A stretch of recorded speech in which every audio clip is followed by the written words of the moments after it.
Halo semuanya, kembali lagi di pelajaran mikroprosesor dan mikrocontroller ya. Nah, kali ini kita akan mencoba belajar tentang mikrocontroller. Tentunya kita kenalan terlebih dahulu. Yang pertama, apa sih itu mikrocontroller? Jadi, ini mirip dengan mikroprosesor ya. Cuma kalau kita mau kita cerita secara definisi ini apa definisi gitu ya. Jadi suatu kontrol mikrokontrol itu suatu controller yang digunakan untuk mengontrol ya, kata kuncinya mengontrol suatu proses atau aspek-aspek dari lingkungan. Nah, satu contoh aplikasi dari mikrocontroller ini adalah untuk memonitor rumah kita. Kemudian ketika misalkan ya suhunya naik nih, ya controller membuka jendela, atau sebaliknya ketika suhunya turun, controller menutup jendela. Atau ketika kita mau masuk ke gedung gitu ya, itu pintunya membuka sendiri atau menutup sendiri. Nah, itu ya kurang lebih gambaran tentang kegunaan ya yang namanya microcontroller. Nah, pada masanya kontrol itu dibangun dari komponen-komponen logika secara keseluruhan, sehingga menjadikannya besar ya, semakin besar jangan juga berat gitu ya. Nah, setelah itu barulah dipergunakan mikroprosesor gitu ya, sehingga keseluruhan kontrolnya masuk dalam sebuah PCB yang cukup kecil saja. Kemudian hingga saat ini ya masih sering kita lihat controller yang dikendalikan oleh mikroprosesor biasa seperti Zilog Z80, kemudian Intel 8088, Motorola berapa ya, 6809 dan sejenis itu ya. Nah, proses pengecilan komponen ini terus berlangsung ya. Semua komponen yang diperlukan guna membangun suatu controller dapat dikemas dalam satu keping saja.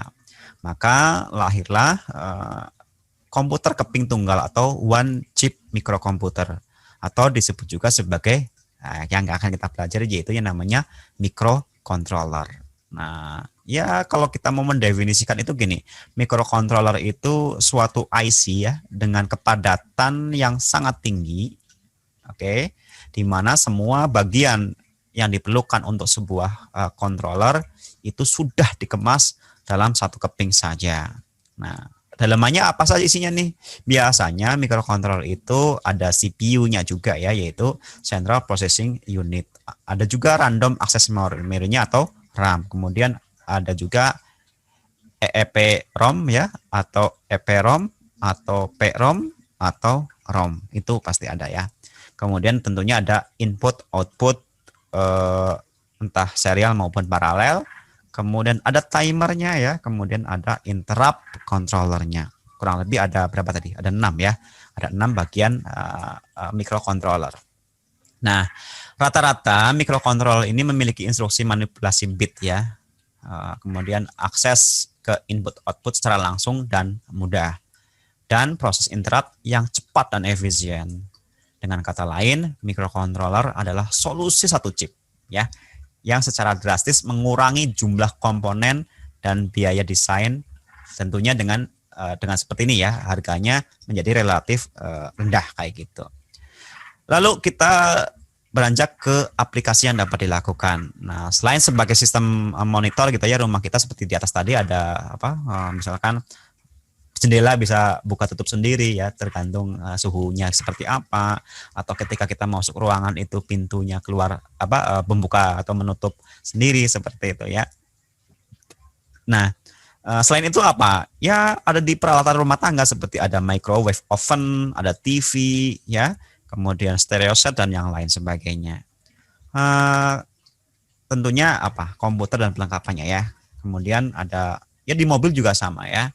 Nah, beberapa penggunaan bisa ditemukan lebih dari satu prosesor di dalamnya. Tentunya untuk perangkat-perangkat elektronika yang kompleks ya, seperti itu. Nah, oke. Microcontroller ini biasanya digunakan untuk peralatan yang tidak terlalu membutuhkan kecepatan pemrosesan yang tinggi ya. Walaupun mungkin ada di antara kita yang membayangkan ya untuk mengontrol microwave oven dengan menggunakan sistem yang berbasis unik ya, atau pengendalian oven microwave dapat dengan mudah menggunakan microcontroller yang paling kecil ya. Oke. Di lain pihak, jika kita apa ya ingin mengendalikan rudal misalkan ya, guna mengejar masa apa ya, bisa mengejar pesawat musuh kayak gitu ya. Ya apa tentunya bisa juga menggunakan microcontroller. Dulu ini cerita ya, dulu ada beberapa tahun yang belakang itu ada pesawat pesawat ini penumpang gitu ya, ketika melintas di daerah Ukraina kalau nggak salah itu ditembak jatuh ya, ditembak jatuh oleh rudal. Rudal kan apa? Peluru kendali seperti itu. Tentunya tidak sederhana ya, tidak sederhana. Kok bisa pesawat yang 30.000 kaki atau bahkan mungkin sampai 40.000 kaki di atas permukaan tanah gitu ya, atau DPL, ya mungkin 10 km di atas permukaan ya, kok bisa tepat kena gitu ya. Tentunya apa? Si rudal ini ya kan peluru kendali dikendalikan oleh yang namanya microcontroller ya. Jadi dia secara cerdas gitu ya, sistem ini secara cerdas memperhitungkan kecepatan pesawatnya berapa kilometer per jam, bisa membaca itu, kemudian ke arah mana gitu ya. Lalu si microcontroller untuk si rudalnya gimana? Dia akan mengendalikan kemana arahnya, berapa derajat kemiringannya, kemudian seberapa cepat dia akan dilesatkan seperti itu. Dan tentunya memperhitungkan juga apa? Kecepatan udara ya di sekitarnya, ya kecepatan angin sekitarnya. Tentunya udara akan mempengaruhi si pergerakan si roket tersebut. Jadi misalnya ini pesawatnya nih, pesawat ini rudalnya ya ke arah sana tuh. Nah, akan seperti itu sehingga akan tepat kena walaupun ini jaraknya sangat jauh sampai 10 km kayak gitu. Ya. Oke, kurang lebih itu gambaran globalnya atau gambaran besarnya mengenai microcontroller ya. Sifat spesial dari microcontroller ini adalah kecil dalam ukurannya, hemat daya listriknya, kemudian fleksibel juga ya, atau fleksibilitasnya itu tinggi. Ini menyebabkan microcontroller sangat cocok untuk dipakai sebagai pencatat atau perekam data pada aplikasi yang tidak memerlukan kehadirnya operator ya, atau kita manusia seperti itu. Nah, tentunya kita sekarang beranjak ke mana ya, ke apa ya? Oh ya, mungkin kita butuh microcontroller yang seperti apa sih, atau jenis yang dapat dipilih apa saja sih? Nah, microcontroller itu tersedia dalam beberapa pilihan ya, tergantung dari keperluan dan kemampuan yang diinginkan oleh orang tersebut ya. Nah, kita bisa memilih microcontroller dengan 4 bit, 8 bit, 16 bit, atau 32 bit ya. Di samping itu terdapat pula microcontroller dengan kemampuan komunikasi yang serial, kemudian penanganan keyboard, pemrosesan ini ya, visual ya, pemrosesan video ya, kemudian ada juga yang namanya pemrosesan sinyal kayak gitu. Oke, nah sekarang kurang lebih gini, bagaimana sih pertimbangannya ketika kita akan memilih microcontroller? Nah, kurang lebih ada beberapa hal yang perlu kita pertimbangkan ya. Ada beberapa hal yang perlu kita pertimbangkan untuk menentukan jenis mana yang akan digunakan dalam desain produk kita gitu ya. Yang pertama, tentunya apa? Ketersediaannya ada atau enggak di sekitar kita nih ya. Di Indonesia lah ya, mungkin sekarang zamannya apa? Marketplace ya gitu ya, ada atau e-commerce. Tentunya dapat kita dapatkan walaupun di kota lain, tetapi ada nggak di Indonesia nih? Apa harus kita import dulu kayak gitu ya? Tentunya pertimbangan yang pertama adalah ketersediaannya. Yang kedua apa? Harganya ya. Harga dari sebuah development tools-nya tersebut ya. Baik itu programmernya, emulatornya, kemudian juga simulatornya ya. Jadi programmer, emulator, dan simulator itu termasuk dalam kategori development tools untuk microprocessor tersebut. Nah, yang kedua, ketersediaan dokumentasi. Misalkan referensi manualnya ada nggak nih? Ya, kemudian kan application notes. Ini buat apa? Tersedia nggak oleh pabrikan tersebut? Ya, atau mungkin buku-buku yang lainnya penunjang dari si microcontroller tersebut kayak gitu. Ya, kemudian apa sih ya? Mungkin gini, ada nggak sih dari pabrikan tersebut semacam apa ya, layanan konsumen untuk tanya jawab? Nih sekarang kita lagi kebingungan nih. Ini buat apa sih ya, ini kemana sih ya? Ini bisa nggak menggunakan daya sekian atau tegangan sekian, arusnya sekian? Ada nggak? Itu kan harusnya kalau zaman modern sekarang biasanya kalau di internet ya ada pertanyaan dari pelanggan kan seperti itu ya. Lalu pertimbangan selanjutnya, nah ketersediaan komponen OTP, kemudian ada mask juga, kemudian ketersediaan yang programmable-nya atau enggak ya. Ini mudah diprogram atau enggak kayak gitu ya. Oke, nah sekarang kita akan maju ke produsen pembuat mikrokontrolnya ya. Kurang lebih ada beberapa perusahaan-perusahaan besar ya yang membuat microcontroller ya. Yang pertama itu ada Motorola, kemudian ada Mitsubishi, kemudian NEC atau NEC ya, Hitachi, kemudian Philips, Intel, apa sih ya, SGS Thomson, Microchip, Matsushita, Toshiba, kemudian ada yang namanya National Semiconductor. Yang seperti kita bicarakan sebelumnya ada yang namanya Zilog ya. Nah, ada juga Sharp, Siemens, Texas Instruments. Nah, ternyata banyak sekali ya. Ternyata banyak sekali pabrikan-pabrikan dari microcontroller ini ya. Nah, kemudian sekarang kita akan mencoba memahami beberapa hal ya mengenai apa sih bisa jadi apa ya? Pertimbangan atau apa ini? Tentang ini ya, intinya struktur mikroprosesornya, mikrokontrollernya ya. Yang pertama itu kita mungkin ada istilah teknik fabrikasinya seperti apa ya. Nah, ada istilah CMOS ya, atau Complementary Metal Oxide Semiconductor ya.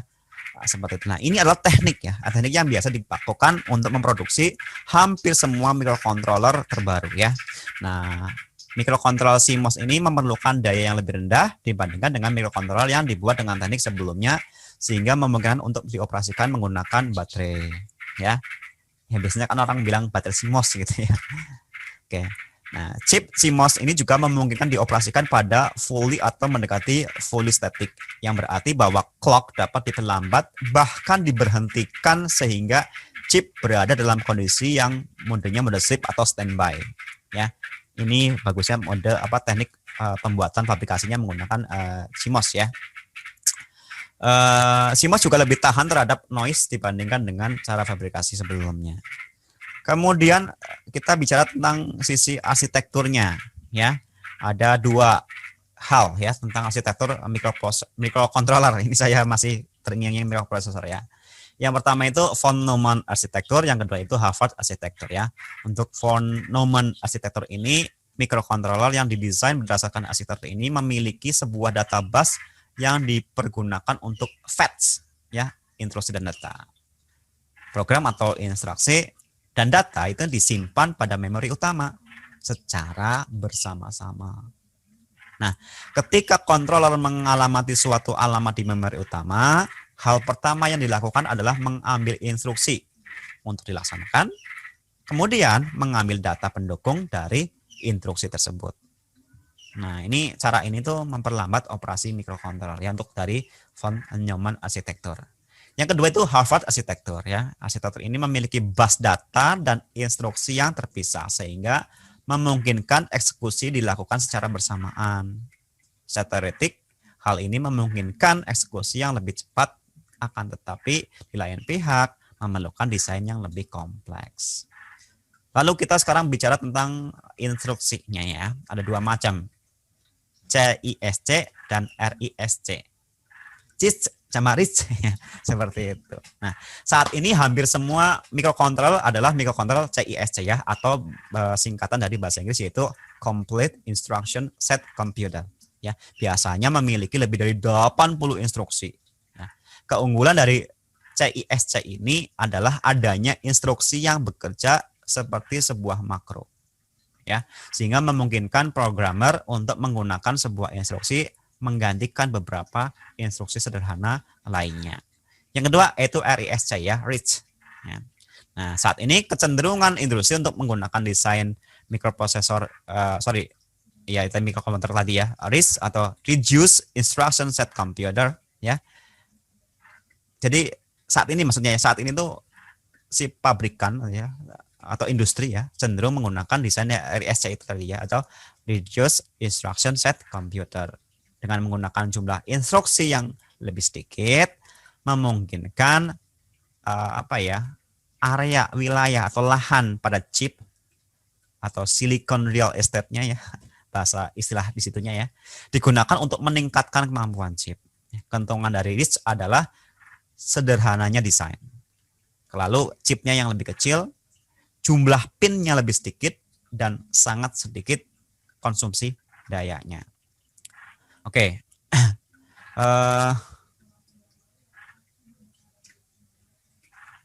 Ada beberapa ya, mungkin saya sebutkan dua ya.